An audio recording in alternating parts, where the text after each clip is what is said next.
Viví el momento y no lo desaproveches.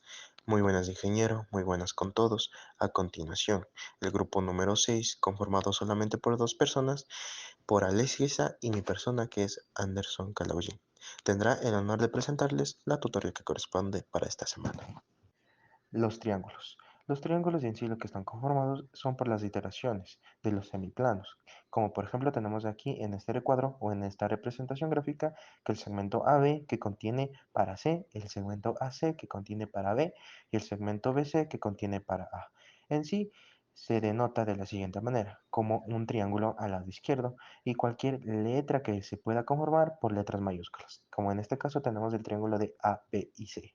Y los elementos. Los elementos tenemos como el semiperímetro, que es la suma de las longitudes de sus lados. El perímetro, la suma de las longitudes de los lados, los ángulos internos, ángulos que son convexos, que por lo cual son de los interiores, y los externos, ángulos adyacentes a los internos.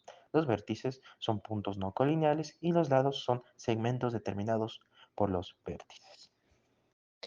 Bueno, aquí tenemos lo que son los elementos de los triángulos, que en este caso son por sus lados.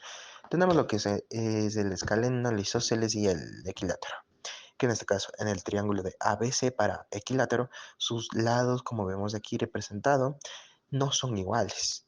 Y también aplica para sus ángulos. En el isósceles, que en este caso en el triángulo de A, B y C, y en las longitudes de A, B y B y C son iguales. Y en este caso que A y C no va a ser igual. ¿Y qué quiere decir con esto? Que solo sus dos lados son iguales. Y tanto el equilátero. El equilátero es caso contrario a lo que es para el escaleno, ya que sus tres lados, estamos viendo aquí, que en el triángulo de A, B y C son iguales. Y tanto también aplica para sus ángulos. Los elementos del triángulo. En este caso vamos a ver por sus ángulos. Como primero tenemos lo que es el ángulo rectángulo, el ángulo de toda la vida, que estamos viendo desde el colegio hasta nuestros fines de etapa de carrera. ¿Qué nos quiere decir el ángulo rectángulo? Que es un ángulo recto, que por lo cual es de 90 grados y tiene dos ángulos que por lo cual son complementarios, igual a la suma de sus ángulos que siempre va a dar a 90 grados. El ángulo acotángulo. En sí son tres ángulos agudos, que por lo cual son interiores y son caracterizados por ser siempre menor a 90 grados. El ángulo obtusángulo. En sí vemos un ángulo medio abierto y en este caso tenemos un ángulo obtuso que por la cual siempre van a medir más de 90 grados y tenemos también como dos ángulos agudos que miden menos para 90 grados. Y por último tenemos lo que son los ángulos equiángulos, que por lo cual son simplemente tres ángulos congruentes. Puntos lineales y fundamentales del triángulo, en los cuales vamos a ver la mediana, bisectriz interna, bisectriz externa, altura y mediatriz. Ya, el mediana es una línea recta que une el vértice de un triángulo con el punto medio del lado opuesto. Eso vemos en la primera gráfica, donde está trazado solo la primera mediana. Y nos dice, esto se utiliza para encontrar el centro de gravedad del triángulo y para resolver problemas relacionados con la estabilidad y el equilibrio. En la otra gráfica vemos donde ya está trazado las tres medianas y estos se unen en un punto llamado G, que esto sería nuestro centro de gravedad de nuestro triángulo. Luego tenemos bisectriz externa, que es la línea recta que divide el ángulo en dos partes iguales, conectando el vértice con el triángulo con el lado opuesto. Se encuentra en el punto de intersección de las tres bisectrices internas de un triángulo, se ubican dentro del triángulo. Se utilizan para construir triángulos con determinados ángulos para encontrar el incentro del triángulo. Ya bueno, nuestro incentro sería el punto I, o también conocido como el centro de la circunferencia inscrita. Ya, luego tenemos bisectriz externa, que nos dice es la línea recta que pasa por el vértice de un triángulo y divide el ángulo opuesto en dos partes iguales, pero en el exterior del triángulo.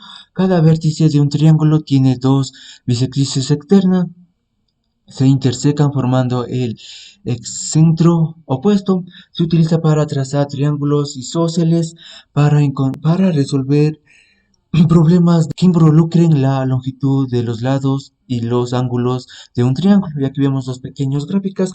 También vemos que en un triángulo escaleno solo podemos trazar tres bisectrices externas y mientras en un triángulo isósceles solo podemos trazar dos bisectrices externas y en un triángulo equilátero no podemos trazar ni una bisectriz externa.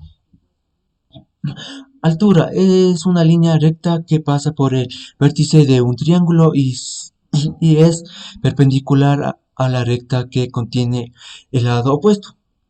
En un triángulo obtusángulo, la altura corresponde a la perpendicular trazada después del vértice de un ángulo obtuso. Se utiliza para encontrar el área de un triángulo y para resolver problemas donde es necesario determinar la longitud de la altura, que podemos calcular la altura en cualquier de los tres lados, como vemos en la otra gráfica. Y luego tenemos la mediatriz, es una línea recta que pasa por el punto medio de un lado de un triángulo y es perpendicular a este lado. Las tres mediatrices de un triángulo se intersecan en un único punto llamado circuncentro y se utiliza para encontrar un lugar geométrico de los puntos equidistantes de los vértices de un triángulo y para determinar si un punto está dentro o fuera si circunferencia circunscrita del triángulo. Y esto sería todo. Muchísimas gracias.